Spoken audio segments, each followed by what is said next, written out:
যখন আমি দাগির গল্পটা ভাবনা মাথায় আসে, তখন নাম ছিল না, দাগি নামটা ছিল না, দাগি নামটা পরে এসছে।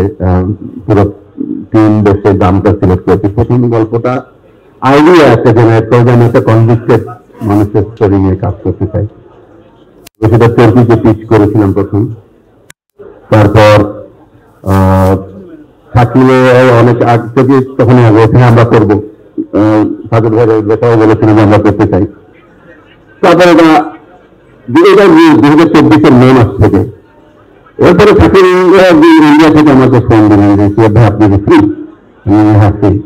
এবং আগের রাতে টিকিট পাঠিয়ে আমি ইন্ডিয়াতে গিয়ে, তো ওখানে এসডিএফ আলফাই যেহেতু প্রোডাকশন হাউস, তো এসডিএফ একটা পার্ট, তো আমি পুরো প্রডিউসার টিমের কাছে আমার গল্পটা পিচ করেছিলাম, আমি এই গল্পটা এইভাবে করতে চাই। এবং ওখানে আমাদের কাছে পছন্দ হয়, তাহলে ঠিক আছে আমরা করবো প্রডিউস। এবং পরদিনের ওইদিনই আমি ফ্লাই ব্যাক করি বাংলাদেশে। সেই থেকে অ্যাকচুয়ালি শুরু আমার কনভিক্টেড স্টোরির গল্প। এটা তো হিরো যায়নি, একটা কনভিক্টেড মানুষের একটা আসামির সংগ্রামের গল্প। তো এই ক্ষেত্রে একটা ফিল্ম বানাতে গেলে তো আমার লিড লাগবে। কারণ আমি ইন্ডাস্ট্রিতে হিরো করতে গিয়ে আমি এখন যারা আছে আমার আগের কাজের অভিজ্ঞতা আছে এবং আমার পছন্দ বা নিজেকেই আমি দেখেছি যে ও ছাড়া আর এই চরিত্র করার মতো কেউ নেই। আমি যা চাই আমার লিখনকে আমি লিখের মধ্যে দেখেছি।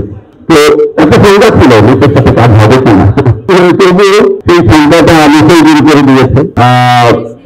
এবং আমাদের সেই থেকে যে জার্নি শুরু হয়েছে, দীর্ঘ জানি এটা পুরো চরকি এবং SDF alpha production producer team involve হয়ে স্ক্রিনতে পরতে প্রত্যেকটা লজিক্যাল লিপ হোল আমরা হোল ক্রিয়েট হয়েছে, বন্ধ করেছি, কেন, কি জন্য, কোথায়, কবে, নানা প্রশ্ন করে একটা চিত্রনাট্য দাঁড় করিয়েছি। এবং বাংলাদেশে আমরা ডিসেম্বরে শুট করে আজকে আমরা এখন মুক্তির জন্য অপেক্ষায় দাঁড়িয়ে আছি। তো এই যে দীর্ঘ ইমোশনাল জার্নি আমার জন্য 10 বছর পর আসছি আবার বিদেশে সিনেমা, এবং একটা গল্প নিয়ে আসছি, একটা সিনসিয়ারলি সৎ ভাবে গল্পটা বলতে চাইছি।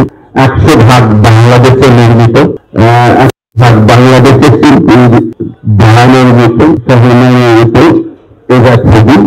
একটু এই ভিন্নতা আমাদের এবারে আমার প্রোডাকশনে বা আমার সিনেমা তৈরি পাবো। এবং আমরা আমাদের দেশের সর্বোচ্চটা দিয়ে নির্মাণ করেছি। একটি সবভাবে একটি গল্প বলার চেষ্টা করছি। ধর্ম হচ্ছে আমাদের যে প্রত্যেক মানুষেরই, যদি বান্দার হক এবং আল্লাহর হক আল্লাহ মাফ করেন, বান্দার হক আল্লাহ মাফ করেন না।